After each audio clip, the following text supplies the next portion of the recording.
Just when you thought that Ferrari's 2025 season could not get any worse, it has. And it has brought the team to rock bottom when it needs to be united more than ever if it wants to end a very difficult season on a high with something to be happy about. We've seen this all unfold before in what feels like a never-ending soap drama, and once again we're standing here trying to figure out what is wrong with Ferrari and why this keeps on happening as it goes yet another year without a championship to bring back to Maranello. 2025 had promised so much, and yet it has delivered so little in a year that Ferrari had hoped it was going to be title challengers, and now it looks almost certain that it's going to end the season without even a victory. And the double DNF that it suffered in Brazil was pretty much a summary of just how bad things have gone this year. But it's not the team that is getting criticised for a forgettable year, it's actually the drivers. That's right, Ferrari's chairman John Elkann has come out of nowhere and given Charles Leclerc and Lewis Hamilton a bit of a hammering, and it has not gone down at all well. So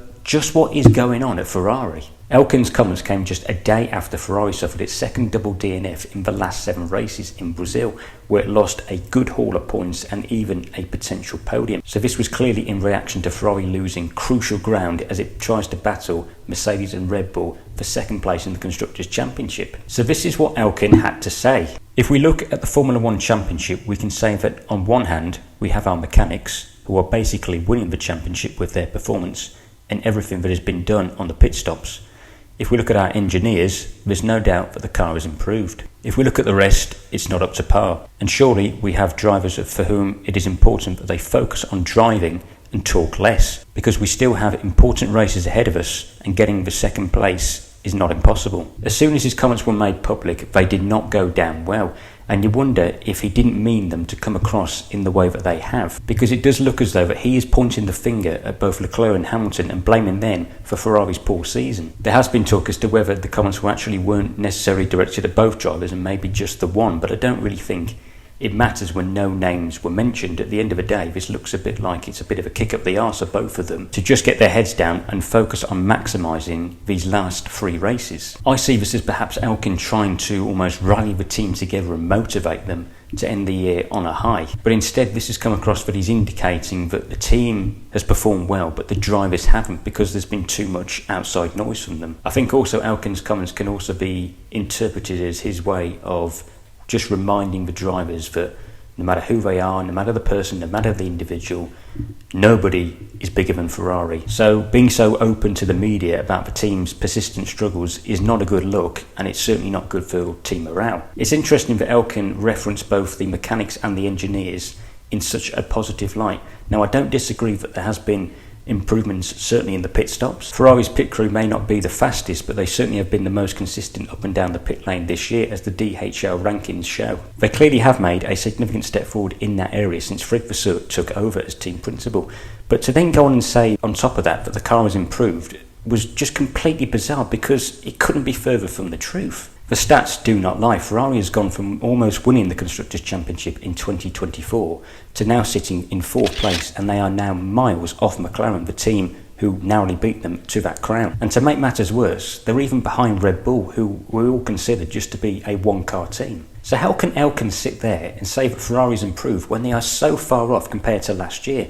I've spoken about it in a previous video about where Ferrari took a wrong turn with its design for this year's car, and why that has resulted in them not being able to kick on from last year and fight for this championship. It simply got its design badly wrong. It went for revolution rather than evolution. Going back to Brazil, it was a disastrous weekend for Ferrari, but Leclerc and Hamilton were quite unlucky to be involved in the incidents that they were early on, especially Leclerc. He was completely blameless in that incident with Piastri and Antonelli at turn 1 on the safety car restart. I don't have as much sympathy for Hamilton, because I think it was a bit of a bad misjudgment when he hit Colapinto and lost his front wing, went underneath his car and therefore damaged the floor, and that pretty much ended his race there and then. Lewis was quite outspoken afterwards about just how difficult this year has been. He called it living in a nightmare, but he was absolutely predominantly talking about his struggles this season and how difficult it's been for him.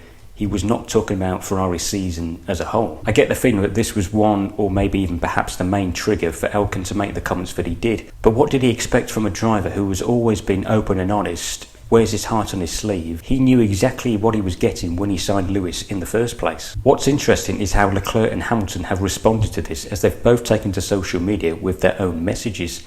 Hamilton focused on speaking about how he is fully behind the team, he fully backs them, and he's not going to give up, whereas Leclerc focused his message on calling for unity through the whole team to end this season on a positive note. It was effectively a bit of a dig back at Elkann and a way of them showing that they didn't appreciate his words, and even ex-Formula 1 drivers like Jenson Button have even criticised Elkann for both what he said and for how he's handled the whole situation. I completely agree. It comes across as very poor leadership. You always have to keep matters internal, especially if there's something that you're not happy about. The best way to handle this is to not make it public. Keep it away from the media, keep it away from the cameras. The team will respect you more for that. It's pretty clear that Elkann was wrong to just blame the drivers for Ferrari's difficult season, because again, it goes back to the car. If they'd had a competitive car and the drivers hadn't made the most of it, fair enough, you can hold them accountable. But they haven't had a car that is capable of fighting for a championship. And actually, I think they deserve some sort of praise for being able to keep Ferrari in the fight for P2 in the Constructors' Championship. Leclerc in particular has once again proven that all he is lacking in his career is a car that he can fight for the World Championship with. For him to have 7 podiums and a pole position this season, quite frankly, I think, is an overachievement. Now, okay, Hamilton has been nowhere near Leclerc's level, and he'll be the first to tell you that he's had a very poor season by his standards, but he still has contributed a good haul of points to Ferrari this season. It's just the lack of wins, the lack of podiums that masks that. I think Lewis now understands more than ever why past champions such as Vettel, such as Alonso, have come to Ferrari and they have struggled. They haven't been able to win a championship. He can now understand and pinpoint where they were set up to fail, because he's now going through the same thing. So it's actually the design team that need their heads banging together for the decision that they made to build a completely new car, rather than base this year's design off of last year's concept. It's them that needs to be held accountable for the poor results. No matter who the driver is, we all know that in Formula 1, it's the car that makes the most of the difference. Ferrari has always and always will be a pressure cooker. The expectation is to always win. But what made them successful in the past was that they were always united. Everybody stuck together, even through difficult moments, and pushed each other on to do better. And that simply is not there anymore. It has just become too corporate. And they are walking a very dangerous path, scathing their drivers' performance, because if they cannot deliver them a competitive car in 2026, I truly believe Leclerc and Hamilton will be one step closer to the exit door. It's imperative that everybody comes together and that everybody is aligned in making sure that next year is a success, because we've said it far too many times of late, but it has been far too long since Ferrari's last title success. This kind of unwanted attention is not going to help. It's only going to create tension behind the scenes. So now it is time for Ferrari to start delivering on its promises. Well guys, there you have it. That is it for today's video. Be sure to like the video, and if you are new and here, please do subscribe to the channel. Thanks for watching guys, and I will see you in the next one. Goodbye.